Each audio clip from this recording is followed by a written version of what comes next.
भगवान को दंडवत प्रणाम किया। लेकिन वो खड़ा होकर सबसे पहले प्रश्न करता है कि प्रभु, यदि हाथ लौटाना ही था तो हाथ कटवाए क्यों? क्योंकि तुम्हारी मर्जी के बिना तो पत्ता नहीं हिलता। हाथ कटवाए क्यों? तब जगन्नाथ भगवान ने कहा कि बेटा, मैं नहीं चाहता था कि तेरे हाथ कटें, लेकिन तेरे से एक अपराध हो गया था, उसकी सजा तो तुझे मिलनी थी ना। मैं क्या करता? तूने मेरी भक्ति करी तो मैंने वापस कर दी है ना। तो महाराज कौन सा अपराध किया था मैंने? भगवान ने कहा कि पिछले जन्म में तू साधु था, संत, तपस्या कर रहा था जंगल में, मेरा ध्यान लगाया था। अच्छा, तो मैं तो तपस्वी था। हाँ, लेकिन तेरे से गलती हो गई थी। एक कसाई गाय को लिए जा रहा था, तो वो गाय कसाई के हाथ से छूट करके भागी और तेरे सामने से गुजरी। तो कसाई ने तुमसे पूछा, क्यों महात्मा जी, गाय को देखा है? तो आपने बोल दिया, हाँ हाँ देखा है, गाय इस तरफ गई है। तो तुमने गाय का पता बताने के लिए हाथ उठाए थे। कसाई गया, उस गाय को पकड़ा और गाय का सर काट दिया। वो गाय कोई और नहीं, वो जो नारी तुझे मिली थी ना, वो वही गाय है। और वो कसाई उसका पति था। उस पत्नी ने अपने पति का सर काट दिया और आरोप तुझे लगा दिया। क्यों? क्योंकि उस कसाई ने पिछले जन्म में गाय का सर काटा था, तो इस जन्म में उसने उसका सिर काट के और अपना बदला ले लिया। और तूने हाथ बढ़ाए थे तो तेरे दोनों हाथ काट लिए गए। ये तेरे पिछले जन्मों की सजा थी, लेकिन तूने मेरी भक्ति करी तो मैंने तेरी सजा को बहुत कम समय में खत्म कर दिया। वहां से यहां तक आने में जितना समय लगा हो, देख मैंने तेरी भक्ति के कारण तुझे दोनों हाथ तेरे वापस कर दिए। ऐसे सदन कसाई, इसका यह अर्थ है कि हमारे कर्मों की सजा हमें मिलेगी। यह बात मैंने कल भी आपको समझाई थी, दूसरे शब्दों में आज भी समझाई। हमारे कर्मों का दंड हमें मिलना है। भगवान की भक्ति करोगे तो बहुत बड़ा दंड थोड़े में निकल जाएगा, इसलिए भक्ति आवश्यक है। सदन कसाई, कसाई होकर भक्ति कर रहा है भगवान की, निष्कपट निष्काम, कोई कामना नहीं। ऐसी भक्ति यदि हो हमारे जीवन में तो हमारा कल्याण होकर ही रहेगा। भक्ति ऐसी ही होनी चाहिए। भक्तों, पूतना आज भगवान को जहर पिलाने गई है, जहर पिला रही है भगवान को।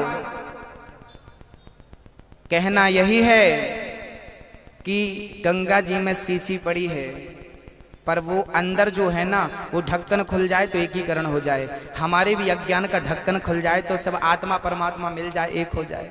मिलता नहीं है ना, हम कपट बचा के रखते हैं अंदर। क्या रखते हैं? कपट, क्रोध, लोभ, मोह, सारी बुराइयां हमने भीतर समा रखी हैं। अब भीतर भगवान को रहने की जगह नहीं बची, वो निकल के भाग गया। अब सिर्फ बुराइयां हैं, तो फिर तन से कितना भी गंगा नहाओ, तन से कितना भी माला जपो, तन से कितनी भी आरती उतारो, मन से नहीं हो रहा कुछ। सदन कसाई ने तन से मांस बेचा और मन से भगवान का ध्यान किया, तो मांस बेचने वाले को भी भगवान मिल गए। क्योंकि भगवान ये नहीं देखते कि मेरा भक्त मांस बेच रहा है कि सोना बेच रहा है। तन से क्या कर रहा है कोई फर्क नहीं पड़ता, मन से क्या कर रहा है ये बड़ी महत्वपूर्ण चीज है। मन से भगवान का ध्यान करिए, मन से भगवान को ध्याइए बस। हाँ, मैं मन कहाँ है?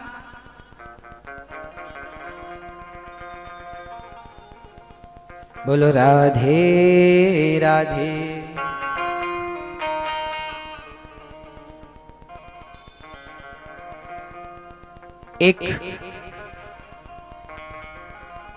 एक बार कुछ भंगेड़ियों ने भांग पी ली। एक बार कुछ भंगेड़ियों ने खूब भांग पी। मथुरा के भंगेड़ी थे, खूब भांग, अधौटा खूब पी, गले तक भांग से भर गए। 4-5 थे। अब भांग पी ली, रात्रि के 11 बज गए। उनको लगा चलो अब हम लोग प्रयागराज चलते हैं, इलाहाबाद। तो उनको लगा कि गंगा जी जहां जहां जा रही हैं वहां वहां चलो, गंगा जी में चलो। तो वहां गंगा के किनारे एक नाव थी, तो सारे भंगेड़ी नाव में जाकर बैठ गए और रात भर सबने नाव चलाई। ओ मेरी माँ, ओ मेरी माँ, ध्यान से सुनना। सारे भंगेड़ियों ने रात भर नाव चलाई। सुबह होने को आई, अब कुछ कुछ नशा कम हुआ, सवेरा हुआ, लोग स्नान करने पहुंचे। एक भंगेड़ी बोला, यार हम तो प्रयागराज आ गए, इलाहाबाद आ गए। देखो इलाहाबाद का घाट भी हमारे घाट जैसा है, मथुरा जैसा।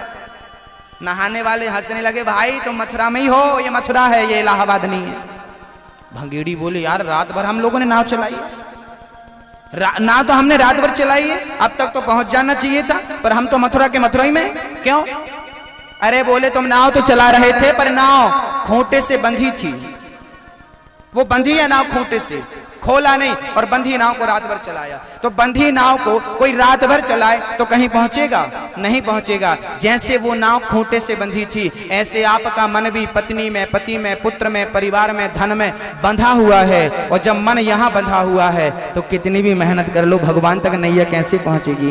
यदि भगवान तक अपने जीवन की नैया पहुंचाना चाहते हो तो पहले अपने मन को संसार के खूंटे से खोलना पड़ेगा। भक्तों, बंधन तन का नहीं है, बंधन शरीर का नहीं, बंधन मन का है। मन से संसार के हर बंधन को खोलने की कोशिश करो। मन से हर चीज निकाल बाहर करो, कोई बुराई अंदर ना रहे। ये मेरा है, ये मेरी है, छोड़ दो ये सब झंझट। गोविंद मेरो है, गोपाल मेरो है, ये बात याद रखो। कुछ मेरा नहीं है, सब फेंको निकाल के, सब कचरा है, समेट रखा अपने कचरा।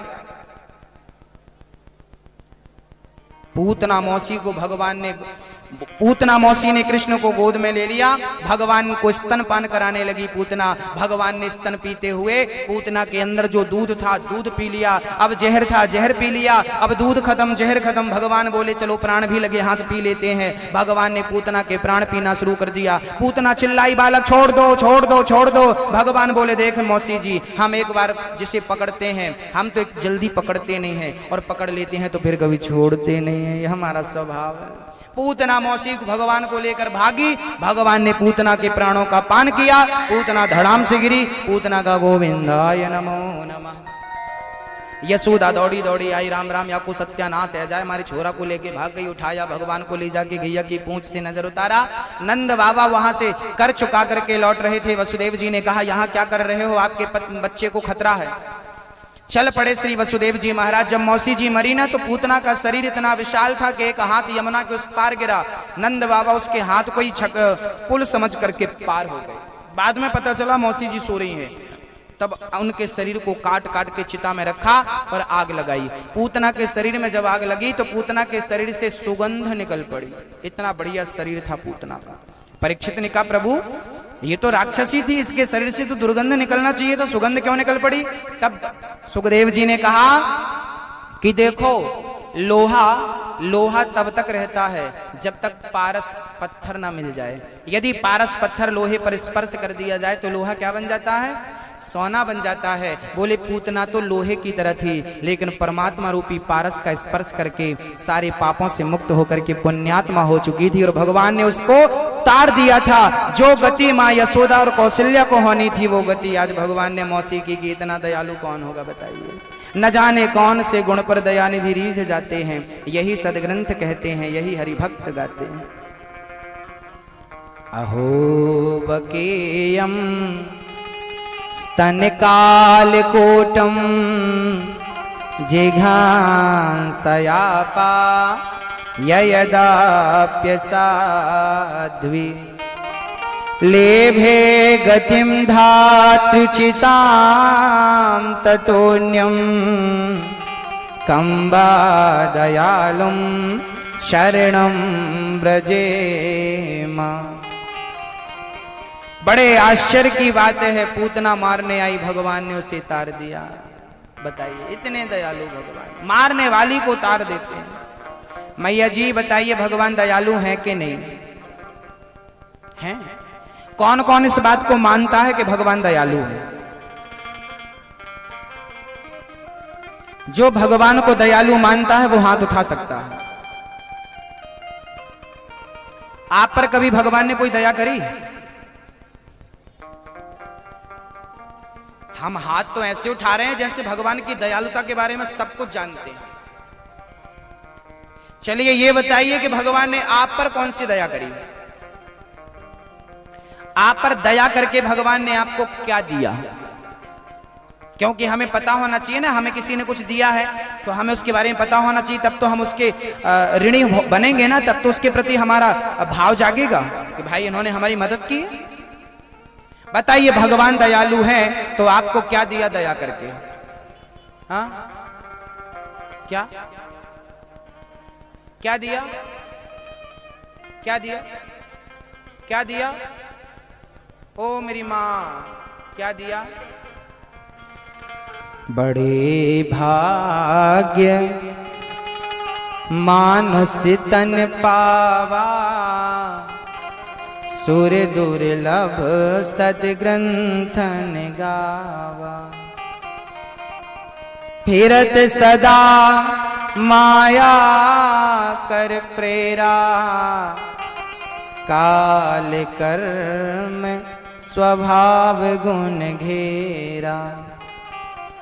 कबहू किनरे करुणा नर देही, देत ईस बिनु हेतु सनेही। भगवान दयालु हैं। हमें क्या दिया दया करके? भगवान इतने दयालु हैं कि उन्होंने हमें मनुष्य का चोला दे दिया। हम मनुष्य बनने के अधिकारी नहीं थे, लेकिन हमें परमात्मा ने कृपा करके मनुष्य बनाकर एक मौका दिया है आत्म कल्याण करने का। ये भगवान की सबसे बड़ी दयालुता का परिचय है। अब बहुत ध्यान से समझिएगा। एक विद्यार्थी था, उसके 6 सब्जेक्ट थे, 6 में से 5 सब्जेक्ट में उसने 100 में से 90 नंबर लाए। 100 में से 90 नंबर लाए और एक सब्जेक्ट में वो 31 नंबर लेकर आया, 31 नंबर लेकर आया, जबकि पास होने को कम से कम 33 नंबर चाहिए थे। अब बताइए उस विद्यार्थी को पास कर दें कि फेल कर दें? बाकी सब्जेक्ट में तो 90 नंबर है और एक सब्जेक्ट में मात्र 31 नंबर है। बताइए पास कर दें कि फेल कर दें? हाँ, क्या करें? पास कर दें? कौन कौन सपोर्ट कर रहा है उस बच्चे का? फेल कर दें? कौन सपोर्ट कर रहा? तो बाकी लोग जो हाथ नहीं उठा रहे हैं तो क्या सप्लीमेंट्री लाऊं? हाँ। नहीं, उसकी सप्लीमेंट्री नहीं आएगी। तो क्या वो पास हो जाएगा? वो पास होने का अधिकारी भी नहीं है। फिर क्या करेंगे? देखिए, जब उसकी अंतिम कॉपी जांची जाएगी तो हेड मास्टर, प्रिंसिपल, जो भी आप कहो, जब वो देखेंगे कि बच्चे की पूरी अच्छी पढ़ाई है, हर सब्जेक्ट में 90 नंबर हैं, 80 नंबर हैं, एक सब्जेक्ट में पिछड़ गया, तो मास्टर जी अपनी तरफ से 2 अंक उसे दे देंगे, जिसको हम कहते हैं कृपांक, जिसको कहते हैं ग्रेस। उसे मास्टर जी अपनी ओर से 2 नंबर देंगे और उसके 31 नंबर हो जाएंगे। और फिर वो क्या होगा?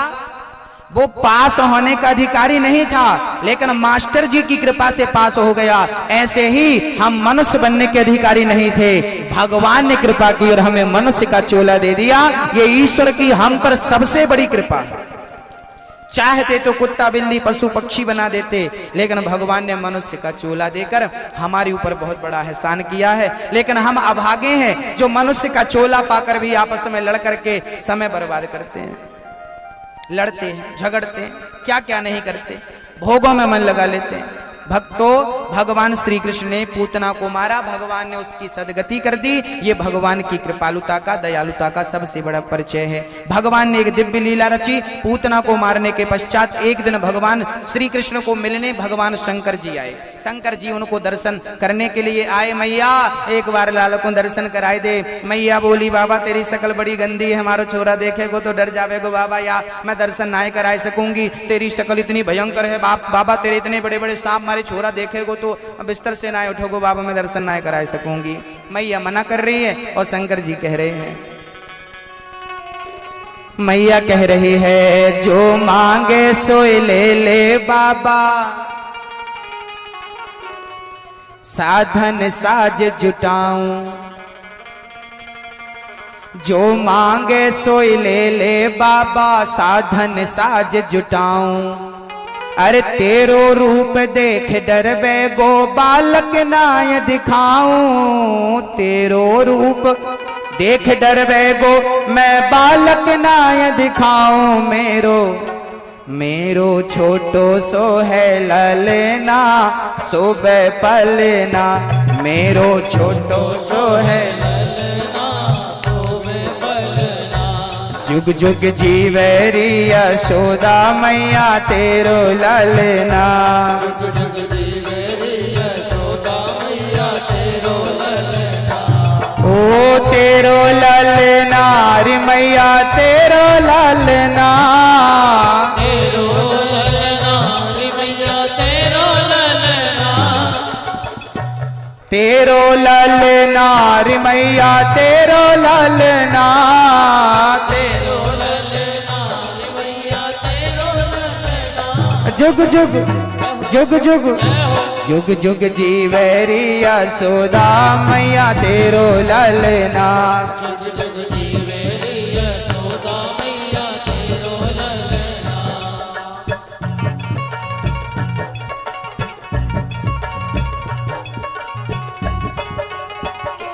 राधे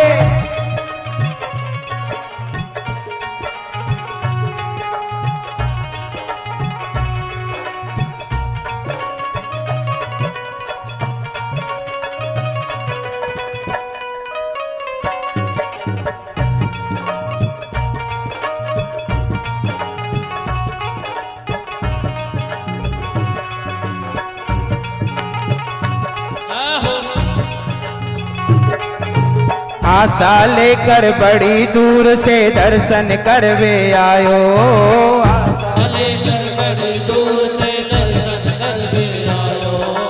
मेरो इष्ट जगत को स्वामी,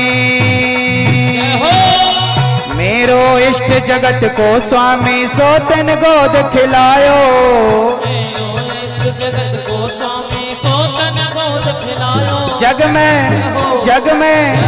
जग में या है ना की तुलना, तेरो ललना जुग जुग जीवेरी यशोदा मैया तेरो ललना, जुग जुग जीवेरी यशोदा मैया तेरो ललना, जुग जुग जीवेरी यशोदा मैया तेरो ललना, जुग जुग जीवेरी यशोदा मैया तेरो ललना, जुग जुग जीवेरी यशोदा मैया तेरो ललना, जुग जुग जीवेरी यशोदा मैया तेरो ललना, जुग जुग जीवेरी यशोदा मैया तेरो। शंकर जी आए हैं दर्शन करने के लिए। मैया ने कहा, मैया बोली बाबा मैं दर्शन ना करा सकूंगी। शंकर जी जिद करने लगे। जब भगवान से प्रार्थना करी तो भगवान रोने लगे। रोते हुए भगवान यशोदा मैया गोद में लेकर आई। काहे गो लाला को कन्हैया जी रोने लगे। मैया दौड़ी दौड़ी बाबा के पास ले आई। बाबा काहे गो? शंकर जी बोले मैया आपको नजर लग गई और मुकुट लगे, भूत भी लग गए। बाबा तो आपसे भूत उतारनो आए। शंकर जी बोले हम तो सबके भूत उतारते, लाओ। लाला को जैसे गोद में दिया मैया ने, कन्हैया जी खिलखिला के हंसने लगे। भगवान कह रहे हैं देखो आपकी गोद में आने के लिए हमें कितना नाटक करना पड़ा। शंकर जी बोले प्रभु आपका दर्शन हुआ। शंकर जी स्वयं बंसी का अवतार लेते हैं और बंसी का अवतार लेकर भगवान शिव जी भगवान कृष्ण के हाथों में पहुंच जाते हैं। जो शंकर जी ने पहली बार कन्हैया को देखा तो गिफ्ट में क्या दिया? बांसुरी दिया नहीं, स्वयं शंकर जी बांसुरी का अवतार लेते हैं और कन्हैया के हाथ में पहुंचते हैं। ये जो बांसुरी है ना कन्हैया जी के पास, ये साक्षात भगवान शिव का अवतार है बंसी के रूप में। और आज भगवान को बांसुरी मिली। अब से लेके भगवान अब बांसुरी छोड़ने वाले नहीं। भगवान श्री कृष्ण को माँ ने अंदर ले जाकर काजल लगा करके टीका लगा करके बड़ा स्तनपान कराया, दूध पिला रही है। एक दिन भगवान करवट बदलते हैं तो माँ ने उत्सव रखा। शकटासुर आया भगवान को मारने, छकड़े के नीचे सो रहे थे। भगवान शकटासुर आकर गाड़ी पर बैठ गया। भगवान ने पाद प्रहार किया, ऊपर गया और प्राण निकल गए शकटासुर के। तृणावर्त आया, भगवान ने तृणावर्त को मारा। एक दिन भगवान श्री कृष्ण को लेकर के माँ यशोदा गोद में लेकर के और यमुना गई थी स्नान करने के लिए। बहुत ध्यान से सुनिए मेरी माँ। ओ मैया, पीछे वाली मैया तो फिर भी सुन रही है। ये मैया कौन आया कौन गया, क्या करना आपको, क्या करना, ध्यान से सुन लो मेरी माँ। कथा सुनने आए हैं तो कथा सुनना चाहिए मस्ती से, है ना, ऐसी शांति से। एक दिन भगवान कृष्ण को लेकर के माँ यशोदा यमुना स्नान करने गई। लाला को बाहर बिठा दिया और स्नान कर रही थी। तभी भगवान कृष्ण वहां घुटनों के बल चलते हुए और पास में ही मिट्टी पड़ी थी तो भगवान ने मिट्टी उठाई और अपने मुंह में रख लिया। मिट्टी पहली बार भगवान ने खाई यमुना के किनारे। किसी सखी ने शिकायत करी, मैया तेरे लाला ने माटी खाई। मैया दौड़ी दौड़ी आई, क्यों रे लाला तेने माटी खाई? माटी खाई? माटी खाई? अब कैसे माने मैया के माटी नहीं खाई? मैया मैंने माटी ना खाई। अच्छा तेरी बात मैं कैसे मान लूं कि तैने माटी ना खाई? बात मान लो मेरी मैया, मैंने माटी ना खाई। ना ना ना, अपना मुंह खोल। हाँ, ज्यों भगवान ने अपना मुंह खोला तो भगवान के मुख में सारा संसार नजर आ गया। पूरी दुनिया, अतल बितल सुतल तलातल रसातल महातल पाताल, भूर्भुवः स्वः, ब्रह्मलोक स्वर्गलोक। एक यशोदा अंदर भी नजर आई, पूछ रही है चल मुंह खोल।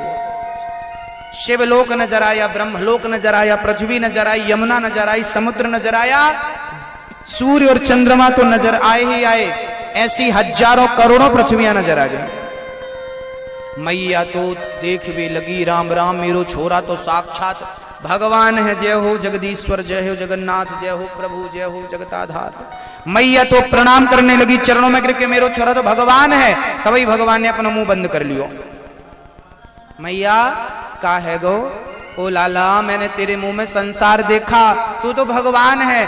तभी तैने पूतना को मार दी दारिके ने, तभी तैने शकटासुर को मार दियो, तृणावर्त को मार दियो। मैं समझ ना पाई कि मुकु तो लगे कि भगवान नहीं मार दियो होएगो, लेकिन आज पतो चलो कि दारिके भगवान के रूप में तू ही मेरे घर में पैदा भयो है, तू ही सबसे बड़ो भगवान है। अब भगवान बोले कि मैया मोकू भगवान समझ में लग जाएगी तो जो मैया को प्यार मिलवे वालो है वो प्यार ना मिलेगो, क्योंकि मैया की आस्था भगवान के रूप में होगी। तो मैया, भगवान ने एक उंगली घुमाई अपनी माया से, मैया ने जो देखा था सब भूल गई। अब मैया ने कहा यहाँ लाला क्या कर रहे हो? लाला बोले कछो ना, मैया उठा के घर चले गए। उसे पता ही नहीं कि मैंने मुंह में अभी अभी कुछ देखा है। अब यहाँ एक प्रश्न खड़ा होता है कि जब भगवान को सब कुछ मैया को भुलाना ही था तो फिर दिखाया क्यों? है ना, तुरंत भुला दिया, सब भूल गई मैया। अब बताइए सब भुलाना था तो दिखाया क्यों? इसके पीछे एक रहस्य है, कहो तो मैं समझा दूं। क्योंकि कन्हैया जी की हर लीला के पीछे एक रहस्य है। अब आगे ना भगवान की बाल लीला होने वाली है, माखन चोरी लीला होने वाली है। मटकी तोड़ेंगे, माखन चुराएंगे। तो भगवान ने माखन चोरी लीला के पहले मिट्टी खाने की लीला रची है। क्यों? क्योंकि भगवान को पता था कि जब मैं माखन चुराऊंगा, ग्वाल वालों के संग कबड्डी खेलूंगा तो संसार के लोग मुझे साधारण बालक समझेंगे। इसलिए मैंने मुख में सृष्टि का दर्शन करा के बता दिया कि मुझे आगे साधारण लीला करूंगा तो मुझे साधारण समझने की गलती ना करना। मैं साधारण दिखता हुआ भी असाधारण हूँ। मैं बिनु पग चलहि सुनहि बिनु काना, कर बिनु कर्म करहि विधि नाना। मैं वो ब्रह्म हूँ जो सर्वव्यापक हूँ, लेकिन भक्तों की खुशी के लिए मैं ये लीला रचने जा रहा हूं। मुंह में भगवान ने सर्वस्व दिखाया है, सब कुछ दिखाया। यहां एक और बढ़िया बात है, क्या? कभी कभी हमें लगता है, एक सज्जन हमसे बोले कि ये भगवान नहीं है। हमने कहा फिर कौन है? बोले ये भगवान नहीं है, ये महापुरुष है। कभी कभी ना कुछ बुद्धिमान बुद्धिजीवी लोग कृष्ण को, राम को ये भगवान नहीं समझते, ये कहते हैं ये महापुरुष हैं, ये भगवान, इनको भगवान की श्रेणी में नहीं रखते, क्योंकि उनका मानना है कि भगवान तो निराकार है, निर्गुण है, तो वो निर्गुण निराकार सगुण साकार कैसे बन सकता है। कुछ लोग निर्गुण के उपासक होते हैं, जो निर्गुण को मानते हैं, निराकार को मानते हैं, और वो साकार को मानते नहीं है जल्दी से। उनका कहना है ये भगवान नहीं है, ये महापुरुष है। हमने कहा कि यदि ये महापुरुष हैं तो बताइए दुनिया का कोई महापुरुष अपने मुंह में क्या सृष्टि का दर्शन करा सकता है। हमने कहा कि तुम जैसों के लिए ही भगवान ने अपने मुंह में संसार दिखाया था कि हमें महापुरुष समझने की गलती ना करना। हम पुरुष होते हुए भी विप्रधेनु सुरसंतहित लीन मनुज अवतार, भगवान मनुष्य का अवतार लेते हुए भी, साधारण दिखते हुए भी ये असाधारण है। राम और कृष्ण ये साधारण दिखते हुए भी असाधारण है। इन्हें साधारण मनुष्य समझने की भूल मत कर लेना, क्योंकि ये परमात्मा है, परब्रह्म है, वही ब्रह्म है जो बैकुंठ में है, और वही ब्रह्म से मृत्यु लोक में लीला करने के लिए आया है। उसमें और इसमें कोई भेद नहीं है। आप लोग भेद समझते हो ना, आप लोग भेद समझते हो ना। एक मैया बोली, महाराज जी वहां के हनुमान जी तो बड़े चमत्कारी हैं, वहां की माता जी तो बड़ी चमत्कारी हैं। ओ भैया जी ध्यान से सुनो, लोग कहते हैं फलानी जगह के हनुमान जी चमत्कारी हैं, फलानी जगह की माता जी चमत्कारी हैं, तो वहां की माता चमत्कारी हैं और यहां की माता चमत्कारी नहीं है। आप लोगों की नजर कैसी है, आप लोगों का विवेक कैसा है, आप लोगों का सेंस कैसा है। आप लोगों की बुद्धि ऐसी है कि वो चमत्कारी हैं और ये चमत्कारी नहीं है। अरे भाई बताइए, दूध के किस अंग में घी नहीं होता, ये बताइए। किस अंग में, किस कण में, दूध में ऐसा कौन सा कण है, दूध की ऐसी कौन सी बूंद है जिस बूंद में घी नहीं है। मिश्री का ऐसा कौन सा कण है जहां मिठास नहीं है। जैसे मिश्री में सर्वत्र मिठास विद्यमान है, जैसे दूध में सर्वत्र घी विद्यमान है, ऐसे परमात्मा सर्वत्र विद्यमान है और पूरी शक्ति के साथ विद्यमान है, कहीं ज्यादा और कहीं कम नहीं। हरि व्यापक सर्वत्र समाना, प्रेम ते प्रकट हो ही मैं जाना। वहां के हनुमान जी चमत्कारी हैं, यहां के नहीं है, ये गलत बात है। आपकी आस्था पर निर्भर करता है। यदि आपकी आस्था और विश्वास है तो मिट्टी जहां किसी भी कण को उठा लीजिए और उसे भगवान की दृष्टि से देखिएगा तो कण कण में परमात्मा नजर आ जाएगा। ये उन लोगों की बातें हैं जो केवल भगवान से अपना काम सिद्ध कराते हैं। वहां के हनुमान जी बड़े चमत्कारी है, चलो दर्शन करें और फिर ढेर सारा वरदान मांग लेंगे। हनुमान जी ये भी दे दो, हनुमान जी वो भी दे दो, सब दे दो हमें, क्योंकि वो तो सब लुटाने को बैठे।